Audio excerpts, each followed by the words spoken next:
portico, though he heard the bell echo inside. He had expected none. Cecily disliked casual callers. He found her in the kitchen, drinking rum in hot milk and smoking a pipe.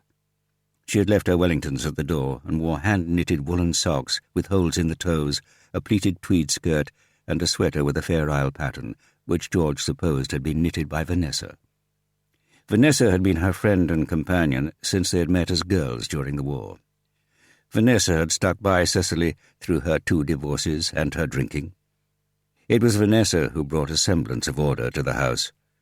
"My housekeeper," Cecily called her, and Vanessa accepted that without a fuss, though George doubted that it was a paid position.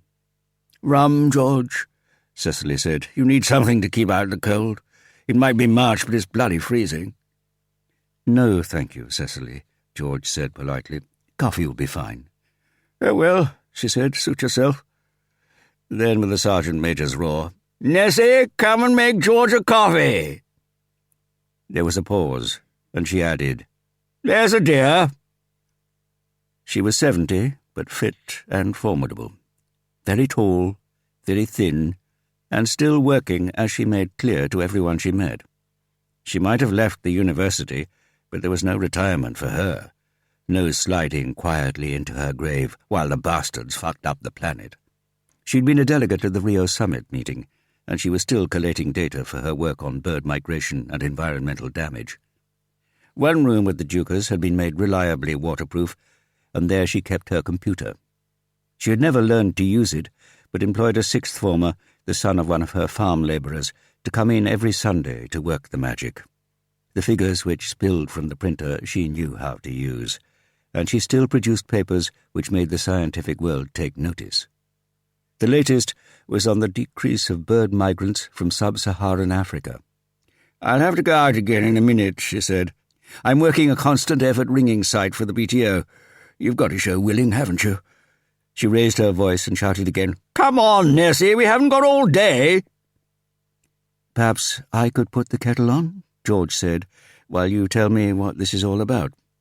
"Extortion, George," she said darkly. "That's what this is about." She got to her feet and padded across the tiled floor to a dresser so riddled with woodworm that it was surprising it stood up.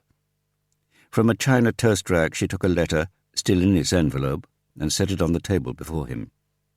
It was addressed, by printed label, to Hubert Warrender, MP, at his home address. George recognized the name. Warrender was a junior environment minister. "Bertie's an old chum of mine," Cecily said. "He mentioned it in passing. See, you've got a finger in another pie, Cess. I can't even open my mail without bumping into you." I couldn't think what he was talking about, so he passed the thing on. It was a letter soliciting support for a new charity, the Wildlife Partnership. The partnership had worked successfully in the States for some time, buying land, especially in threatened areas of Central and South America. Now it was extending its operation to Europe. Many natural history groups in Britain and the United States had already made donations, and famous British naturalists had added their support to the venture. There followed a list of names, including that of Lady Cecily Jessup. Also in the envelope was a brochure with photos of the rainforest and of fetching Brazilian children. "Bertie gave them £100, she said, soft bugger." "By cheque?" asked George. "Made out to the partnership?" "No," she said. "He telephoned in a credit card donation. The only address is a post office box number." "I take it you hadn't given permission for your name to be used," George said. "I've never even heard of them."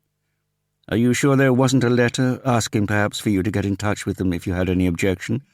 It could have been overlooked as junk mail." "I'm not a fool, George, and I read everything that comes to this house addressed to me." "Have you complained to the charity?" "I've tried," she said, "but it doesn't seem that easy. I phoned the telephone number.